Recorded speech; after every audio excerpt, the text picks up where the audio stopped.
You've been through the storm, haven't you? You've walked through that painful valley where love once felt like a prison. You gave everything, your loyalty, your softness, your faith, and still ended up blamed, belittled, and broken.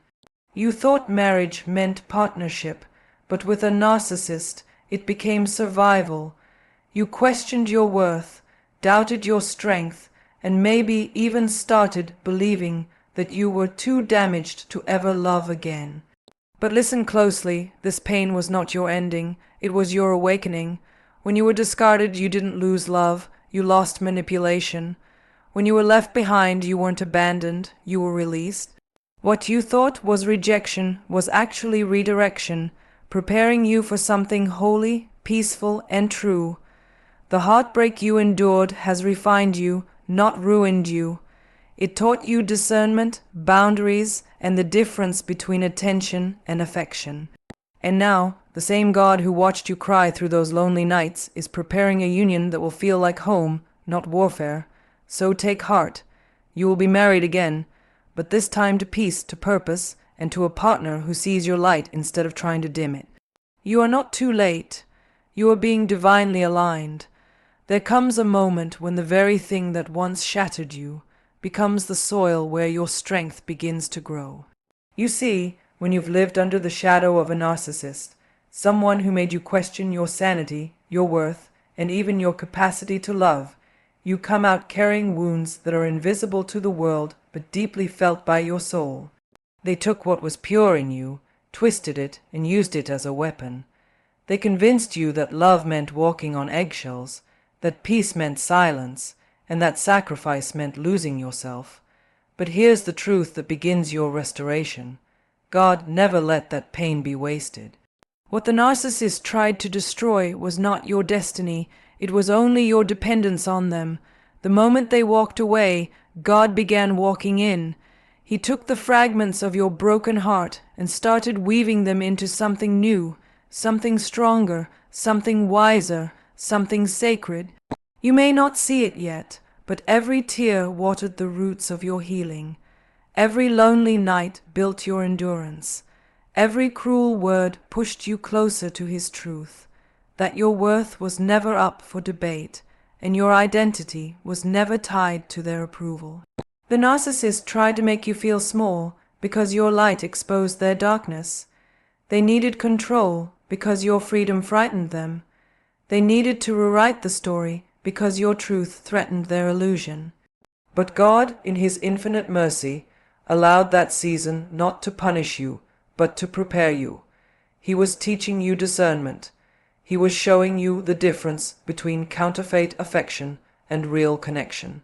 He was showing you that love without respect is not love at all. And now, what was once broken is being rebuilt, not in the image of what you lost, but in the image of who you're becoming. God is not just putting your heart back together. He's redesigning it so that no manipulative hand can ever touch it the same way again. He's restoring your peace, your joy, and your voice. The voice that once whispered, "I'm not enough," now boldly declares, "I am chosen, I am loved, I am whole." This transformation doesn't happen overnight. Healing from narcissistic abuse is not about revenge or proving your strength. It's about rediscovering your softness without losing your power. It's about learning to trust again, not because everyone deserves your trust, but because you deserve the freedom that comes with it. It's about realizing that your brokenness was not evidence of your failure. It was the birthplace of your beauty. God is rewriting your story in ways you couldn't have imagined. The very places where you were mocked will become the stages of your testimony. The very emotions you tried to hide, your tears, your fear, your confusion, will become the proof of His grace. You'll begin to look back and see how every heartbreak was a divine interruption, steering you away from destruction toward destiny. And in that moment of clarity, you'll no longer crave closure from the one who hurt you. Because healing doesn't come from an apology that will never arrive. It comes from understanding that God already saw, already knew, and already planned your restoration long before you knew you needed it.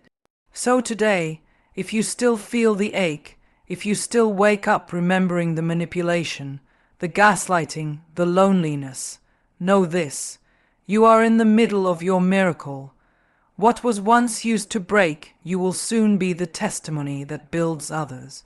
You are not the same person who walked through that pain. You are wiser, softer, more resilient, and more aware of what real love feels like. God is turning your ashes into art, your tears into triumph, your brokenness into beauty. What the narcissist meant for harm, God is using for healing. You are being restored, not to who you were before, but to someone greater, someone who knows peace, who protects her soul, and who finally sees that she was never broken beyond repair. There comes a moment when the story you thought was over turns out to be the very beginning of a new chapter that God Himself was waiting to write. You may have walked through the fire of divorce feeling like everything that once defined you, your marriage, your home, your identity, was reduced to ashes. You may have looked around and seen nothing left but the ruins of what could have been. But here's the truth that healing whispers when your heart is ready to listen. The end was never the end. It was the divine interruption that led you to destiny. When a relationship dies, especially one entangled with manipulation, betrayal, or emotional abuse, it feels like the death of your purpose. You question your judgment, your worth, even your capacity to love again. You grieve the life you planned, not realizing that God is gently dismantling everything that was built on falsehood, making space for what's true. The divorce wasn't your failure, it was your deliverance. It wasn't the loss of your future, it was the liberation of your soul. Sometimes God allows the breaking to remove what you never would have let go of on your own. You see, the pain that brought you to your knees wasn't meant to destroy you. It was meant to wake you from the illusion that your peace depended on another person's presence, to wake you from the belief that your value depended on being chosen by someone who never truly saw you, to wake you from cycles of control, criticism, and confusion that were slowly dimming your light. When you walked out of that marriage, it wasn't just an ending, it was a resurrection, because the version of you that tolerated manipulation, that apologized for existing, that shrank herself to fit someone else's comfort, that version had to die so the real you could live. The woman who is rising now is not broken. She is reborn. She's learning that being alone is not a punishment. It's a privilege. It's the sacred space where God begins to rebuild your confidence, your voice, and your vision.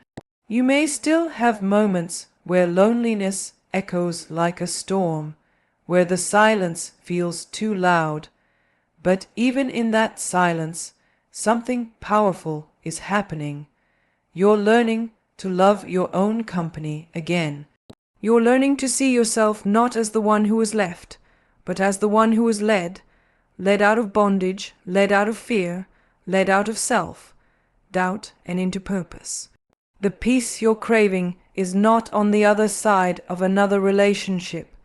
It's inside of you, waiting for you to choose yourself again. You see, destiny often hides behind disappointment. God uses what we think is the worst moment of our lives to reroute us to where we truly belong. That's why so many people never find their calling.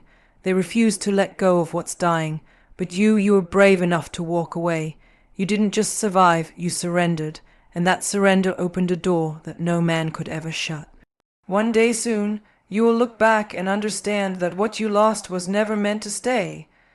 The one who left you only cleared the space for the one who will truly see you, value you, and stand beside you, not above you.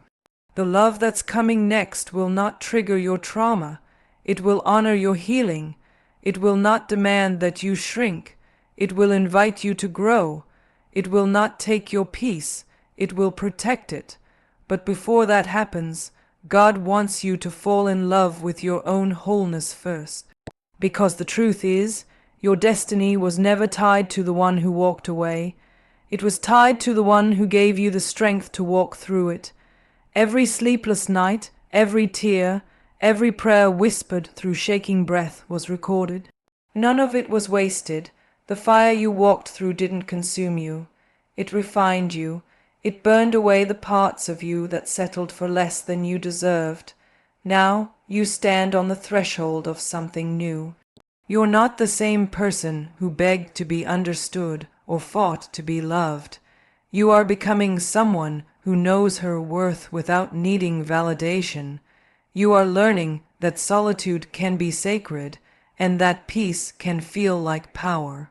And the more you heal, the more you realize that your divorce was not the end of your story. It was the unveiling of your strength. You are walking into a new season where you will build not from desperation, but from clarity. You will attract relationships that reflect your healed heart, not your brokenness. You will see how every no you faced was really a divine redirection. You will understand that God closed that chapter not to deprive you, but to protect you. Because if that door had stayed open, you would have kept pouring your love into a place that could never hold it. So today, breathe. You are exactly where you are supposed to be. Your life is not behind schedule. You have not missed your chance. You are walking in divine timing. What felt like a painful ending was really the moment heaven whispered, "It's time, time to rise, time to dream again, time to believe that love can be gentle, that peace can be permanent, and that joy can be yours again." Because this is not your ending, it's your becoming. The ashes are still warm, but the beauty is already unfolding. The door that closed behind you was never meant to lock you in. It was meant to lead you out. Out of bondage, out of fear, out of who you were pretending to be.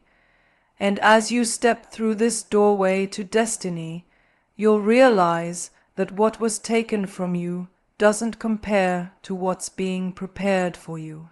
The end was never the end. It was the beginning of the life you were always meant to live. There comes a moment after the storm when you finally begin to feel the quiet. It's not the silence of defeat, it's the peace that follows survival. You've walked through the chaos of emotional manipulation, where love felt like confusion and care was laced with control. You spent months, maybe years, questioning your own mind, doubting your own heart, trying to fix what was never yours to fix. And now, here you are standing in the aftermath, realizing that healing your heart isn't just about letting go of the person who hurt you. It's about reclaiming the version of yourself that forgot she was worthy of peace. When you've been emotionally manipulated, your reality becomes distorted. You begin to believe that your needs are too much, that your feelings are wrong, that your boundaries are selfish. You find yourself apologizing for existing, walking on eggshells, trying to predict the next wave of anger or withdrawal. The manipulation doesn't just wound your heart, it rewires your sense of self, and that's why healing feels so hard.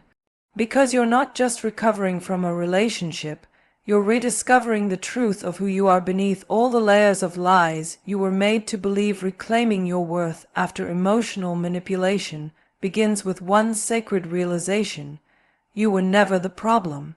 You may have been made to feel too emotional, too sensitive, too intense, but the truth is you were simply too aware, too loving, too real for someone who needed control more than connection.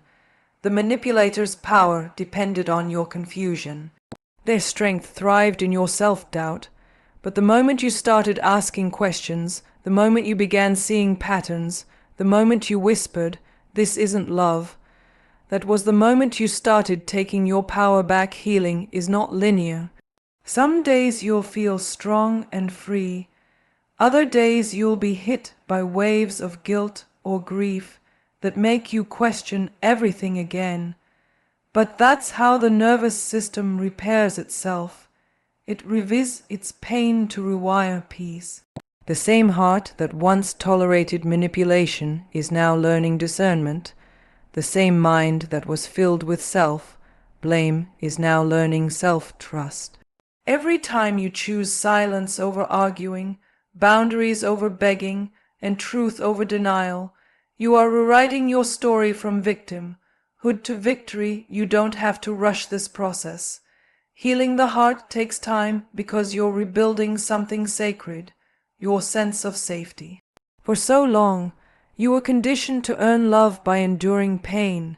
You were praised for being understanding, forgiving, accommodating, even when it was costing you your sanity. But real love doesn't ask you to sacrifice your peace. Real love doesn't punish honesty or weaponize affection. So now, as you rebuild, you learn to give yourself what you always gave others: patience, compassion, and consistency. One of the hardest parts of this journey is forgiving yourself for what you didn't know.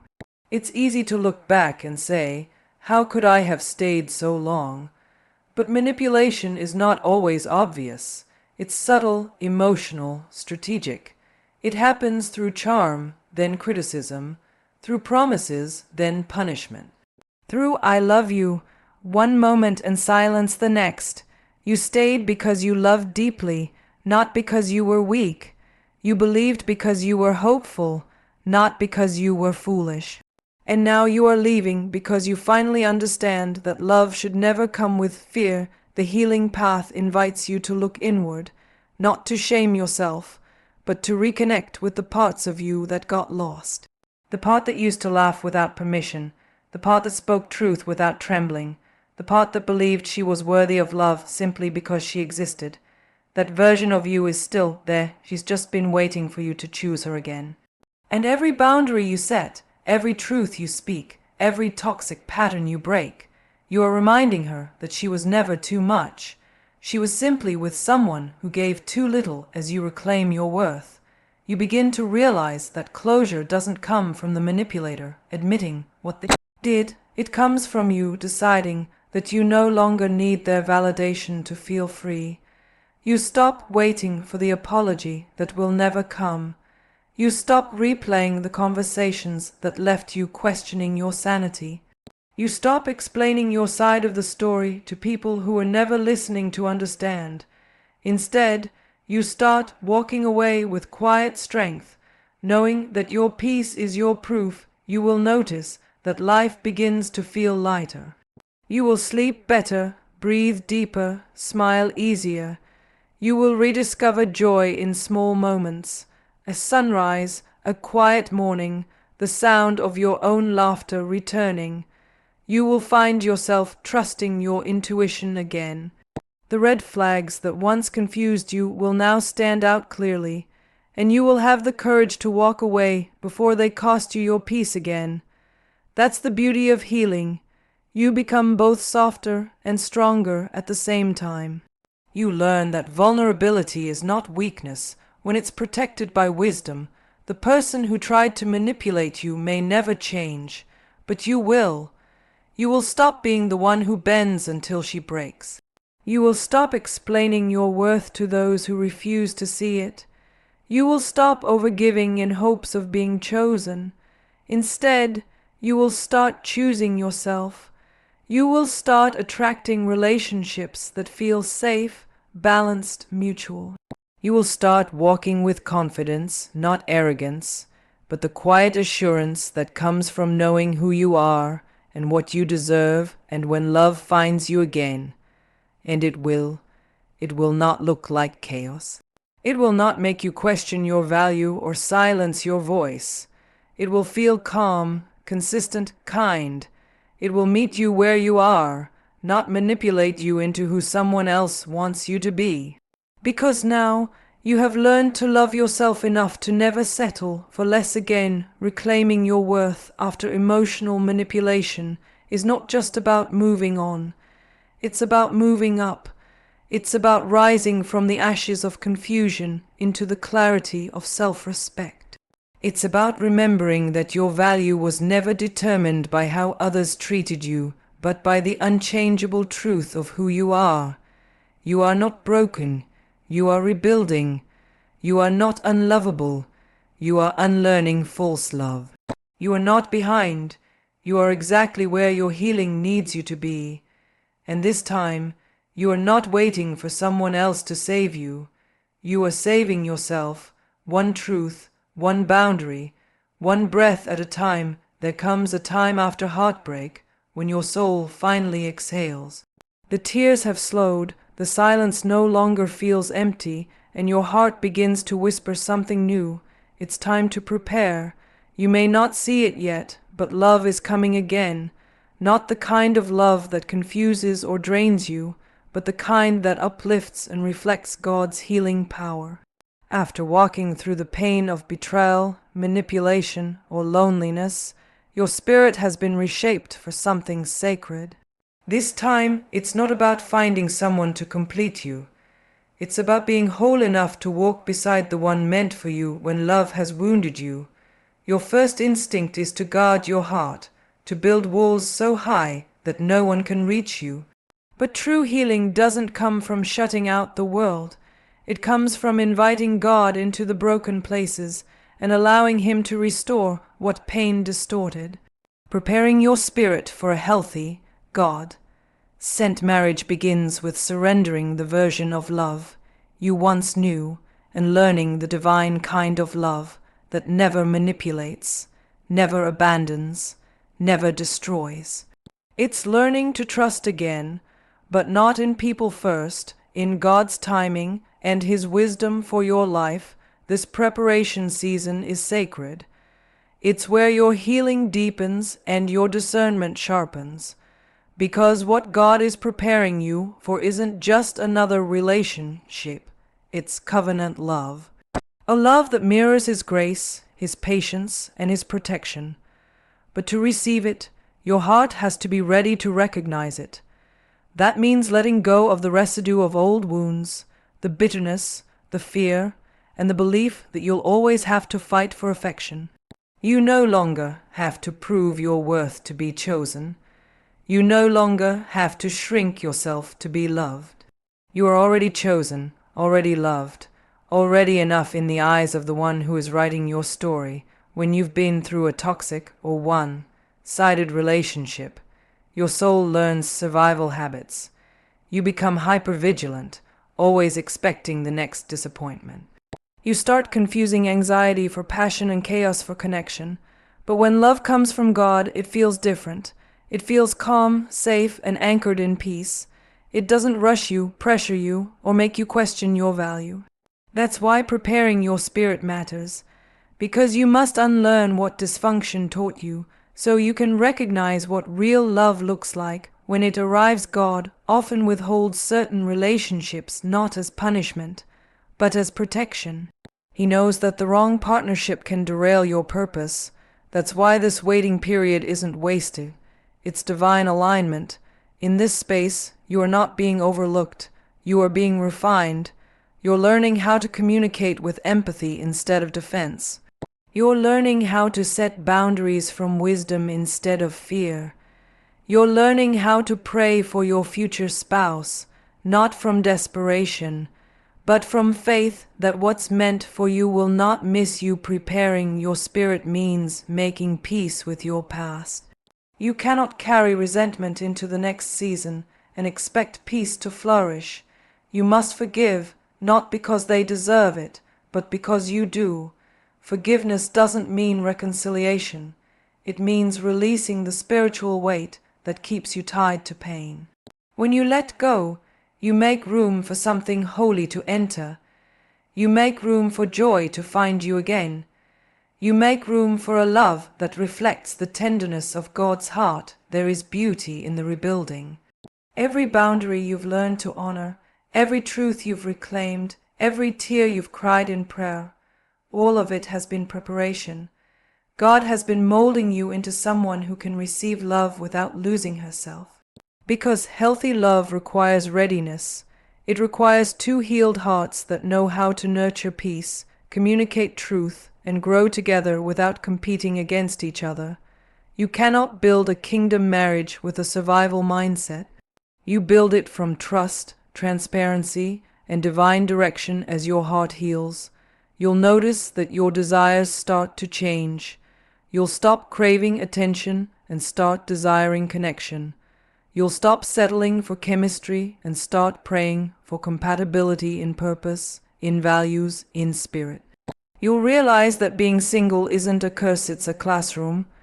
God teaches you in this time how to love yourself, how to depend on Him, and how to recognize when something is truly sent by Him, because not every connection is divine.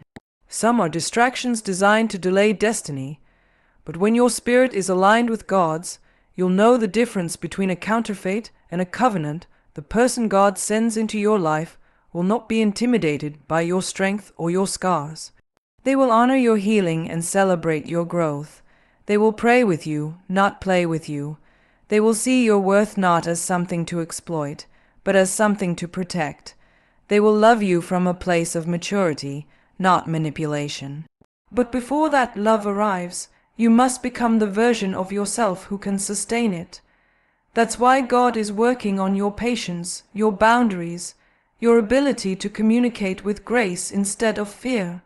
He's shaping you for a love that will last. You are not behind. You are not forgotten. You are being prepared for something far greater than you imagined. Every delay, every disappointment, every heartbreak was redirecting you toward destiny. God does not waste pain. He transforms it. He takes the lessons from what broke you and uses them to build you into someone who will love deeply and wisely. You were never meant to remain in survival mode. You were meant to thrive in love that reflects heaven on earth, so let your heart rest. Stop worrying about when and how it will happen. Focus on becoming whole, not hurried. Let your faith do the waiting. Let your peace do the talking, because when the time is right, love will not confuse you. It will confirm you. It will not take you back into patterns of pain. It will move you forward into purpose. It will not drain you. It will water what's already growing within you. Love is coming again, but this time it's different. This time, you won't lose yourself trying to keep it. This time, you'll walk into it healed, grounded, and clear about who you are. You'll recognize the hand of God in it, not because it's perfect, but because it's peaceful. And when it arrives, you'll know that every tear you cried, every prayer you whispered, every moment you spent healing was worth it, because God doesn't just restore, He renews. And what's coming for you isn't just love, it's redemption, wrapped in peace, sealed by purpose, and anointed by grace. There comes a season when you finally understand why the last person had to leave. The tears, the confusion, the betrayal, they all begin to make sense in the light of divine timing. You start to realize that the loss wasn't rejection, it was redirection. What you thought was the end of your story was actually the setup for something holy. Because when God removes what was never meant to stay, it's only to make room for what He always intended to send. That's what divine replacement looks like. It's not about revenge, it's about restoration. It's when God says, now that you've healed, I can trust you with someone who will honor what the last one mishandled. You see, when your heart has been broken by someone who didn't recognize your worth, the wound runs deep. It's not just about love lost, it's about identity, about feeling unseen, unheard, and undervalued. But that pain becomes the very soil where purpose begins to grow. God uses heartbreak to purify your discernment, to strengthen your boundaries, and to teach you how to love yourself the way He intended. Before the divine replacement arrives, God first replaces your old patterns, your old fears, and your old belief that you must earn love to deserve it. He starts within you because the one He's sending isn't coming to fix you. They're coming to complement what He's already restored. Divine replacement isn't just another relationship. It's redemption in human form. It's the kind of love that doesn't demand you shrink, hide, or perform. It's the one that sees your strength as sacred, your softness as safe, and your scars as evidence of grace. The one God sends won't make you question your worth. They'll remind you of it. They'll speak to the healed version of you, not the broken one. They'll nurture what's divine in you, not exploit what's vulnerable. When love comes from God's hand, it carries peace, not confusion. It builds, it doesn't drain. It protects, it doesn't manipulate. It honors, it doesn't control. But before that kind of love can manifest, there's a process. God will often strip away counterfeit connections that look promising but lack spiritual alignment. You may wonder why the ones you thought were the one suddenly fall away, but that's grace in disguise. God knows what you cannot see. He knows that not everyone who says they love you is ready to walk with you into your purpose. Some people are only meant to show you what love should never feel like. Once they've served that lesson, they must exit so that your spirit can expand to receive something better.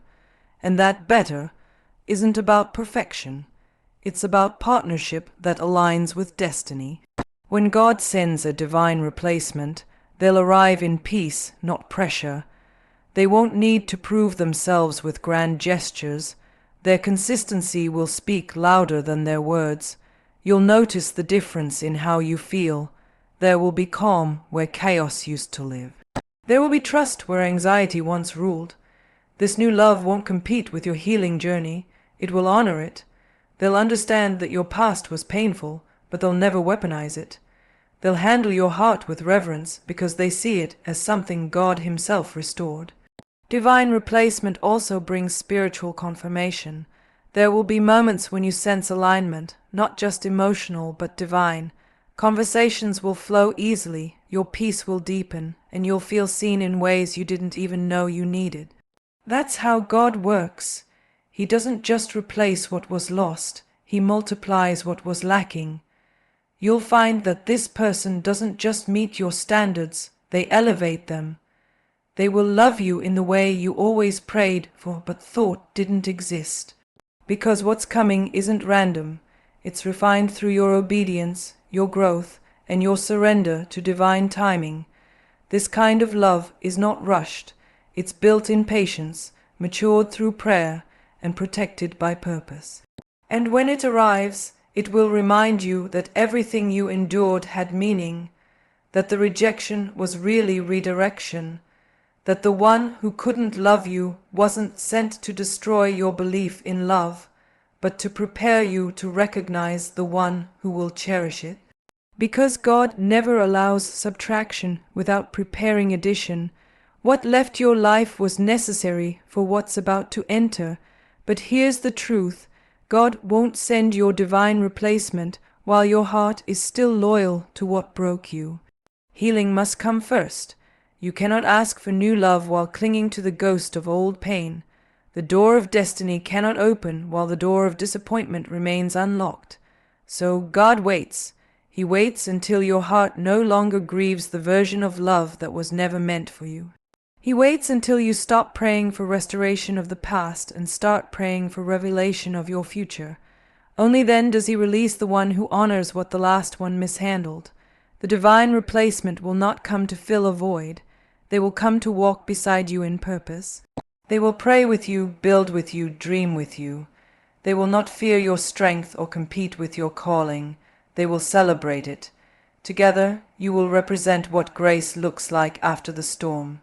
Two healed hearts, grounded in faith, walking in alignment with divine will.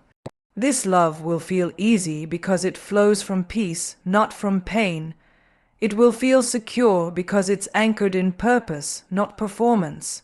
And when it happens, you'll look back and thank God for every door that closed.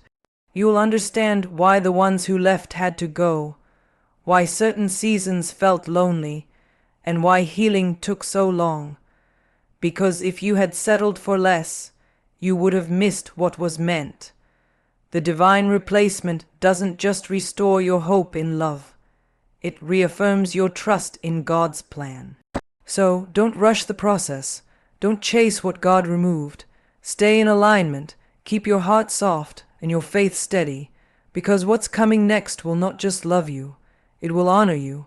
It will protect your peace, respect your purpose, and partner with your destiny. The one who's coming will see what the last one overlooked and love you for exactly who you are. Not because you're perfect, but because you're whole. And when that divine replacement arrives, you'll know.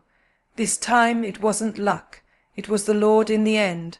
What God restores is always greater than what was lost. The pain you endured, the heartbreak you survived, and the tears you shed were not wasted. They were the preparation for divine replacement. The love that's coming will not make you question your worth, it will confirm it. You will finally see why the last relationship had to break apart, because what's arriving is built on truth, honor, and spiritual alignment. The one coming into your life will not fear your story, they will embrace it. They will see the beauty that rose from your brokenness and treat it as sacred. This new chapter is not about fixing what went wrong, but celebrating how far you've come. The divine replacement is not a rebound, it's a revelation of God's faithfulness. Where you once felt abandoned, you will now feel adored. Where you once carried pain, you will now carry peace. The same God who allowed the ending is the one writing the beginning of your restoration. Trust His timing, stay faithful in your waiting, and prepare your heart, because soon you will not only be loved again, you will be honored in ways that remind you God never forgot your name or your worth.